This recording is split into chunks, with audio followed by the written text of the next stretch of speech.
back with another video. Make sure y'all like, comment, subscribe on the channel. Let's get right into it. Let's go. Watch Jamie Raskin humiliates Jim Jordan to his face on live TV. He was left speechless after this. I just wanted to make a point. We've talked, generally, the previous speaker talked about factual information. We've talked about fact-checking. Fact-checking, you know what fact-checking is truly supposed to be in this country? The First Amendment. Not some expert who can sit on and look at posts and tweets and different things and say, oh, that's not factual, take it down. That's not how it works. Fact-checking is the First Amendment. Someone says something stupid, and that happens every day in this Congress. Someone says something crazy. Someone says something that's not quite true, not quite accurate. You know what the fact-check is? Someone says something else, and you have debate. That's what we do in this committee every day. And this is the committee who's supposed to protect that fundamental fact. Real fact-checking is the First Amendment. Our Supreme Court has been clear about that. You don't like certain speech, the best speech for wrong speech is more speech. The best speech for false speech is true speech. That's how it works. You have a debate, and you trust we, the people, to figure it out, not some expert who's going to fact-check every tweet, every post, and we saw this in the Biden administration. We're seeing it in Europe now. We're seeing it in Brazil. That was the first bill we dealt with from the gentleman from California, his good legislation that we all agreed on. We're going to work on and put a good bill on the floor. So that's the key. That's what and we know it happened because, again, we had the guy who runs one of the biggest companies in the world, most successful tech companies in the world, tell us it happened.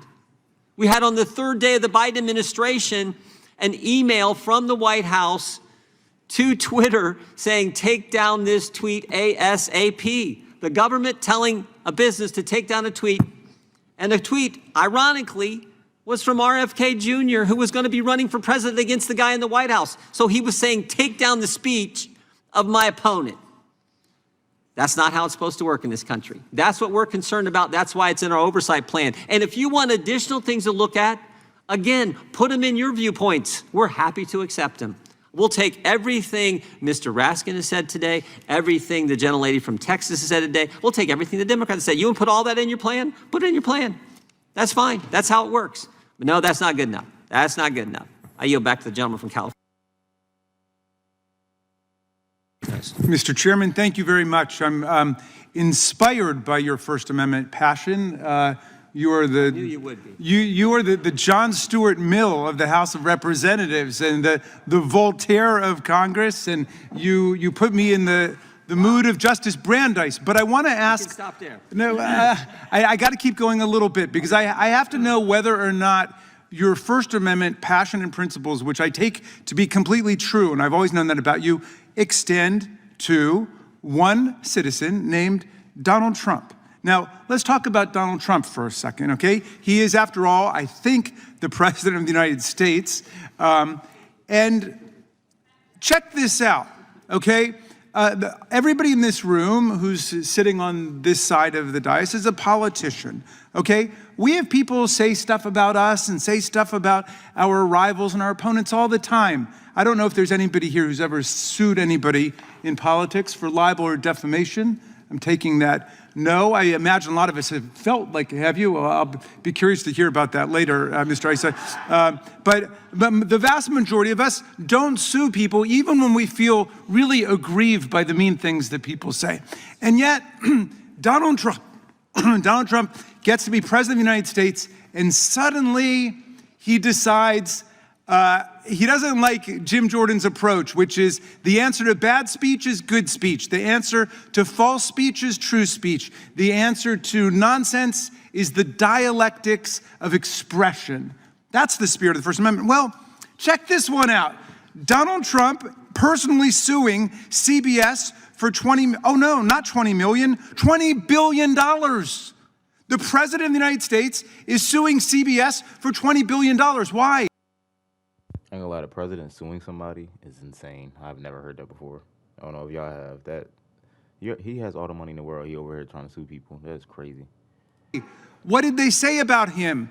Did they lie about him? Did they defame him? No, it has nothing to do with him. It has to do with the way he thinks they unfairly edited a video conversation with Kamala Harris.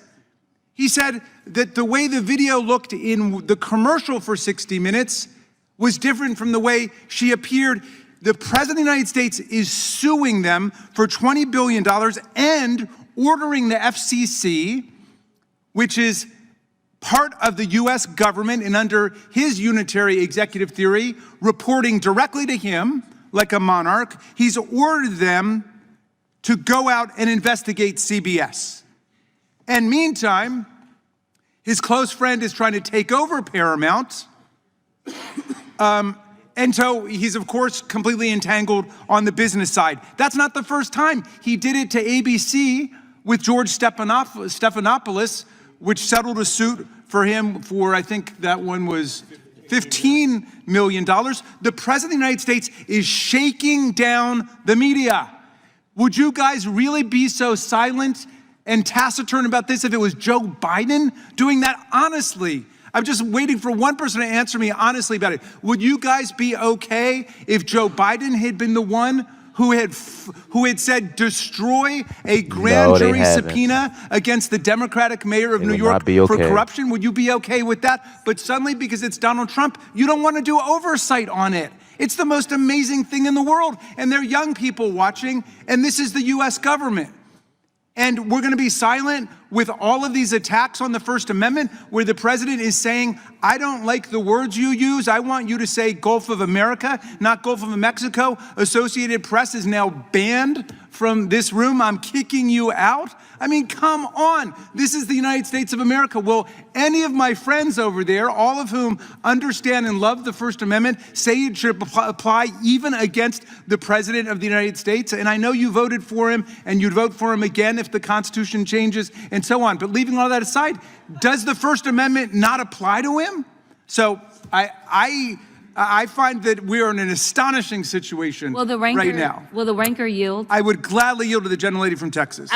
You brought up the Gulf of Mexico, and you know, I just left and I was talking about facts versus fiction. I'm curious to know, do y'all agree that it's the Gulf of Mexico? Can we say that that's a fact? Are any of y'all willing to say that it's the Gulf of Mexico instead of Gulf of America? Well, but reclaiming my time, I would say that these days, that's a matter of opinion. It's a matter of fact from the standpoint of objective sources. But if people want to say it, that's great. I would never kick them out of the room for saying something different. But that's what's happening with Donald Trump. He's kicking people out of the room and punishing them, subordinating their role as press because they're not complying with his orders. That's not the First Amendment. I yield back, Mr. Chairman. Gentleman yields back. Gentleman from Arizona is recognized for unanimous consent. Yes, Mr. Chairman, I would like to submit for the record this rather ironically titled document. It's actually put out by the Associated Press. It's a little old, it's a little dated, but I just do think it's ironic anyway, nonetheless apropos for today. It's called Report, Obama Brings Chilling Effect on Journalism. Without objection. The gentleman from New Jersey is recognized. Thank you, Chairman. I'm trying. I am trying to be quiet. I just can't do it. I mean, I couldn't do it. Didn't do it so much. First of all, let's just go over some of the things that were mentioned real quickly here. Ukraine. Let's really remember what happened in Ukraine. Joe Biden was president. Russia was making noise, saying that they were going to, and they did, were moving some troops, moving some equipment into the borders of Ukraine. Joe Biden said it was a minor incursion. No worries, nothing to see there. It was that weakness that created the mess and the Really wanted to hear what he was gonna say. He lucky that video cut out. He's about to say some BS. But there I have it. Just a little debates and back and forth about Trump and what he got going on in the U.S. Man, make sure y'all like, comment, subscribe, and hit that notification bell to get notified when I upload. Let me know what y'all think about this video down in the comment section. Y'all got way more videos to do, so I gotta get that done. I couldn't really stop the video and keep talking right now because, yeah, I have like fucking 10 more videos to do before I go into work. So make sure y'all like, comment, subscribe, y'all. Love y'all. Peace and love, baby. We out.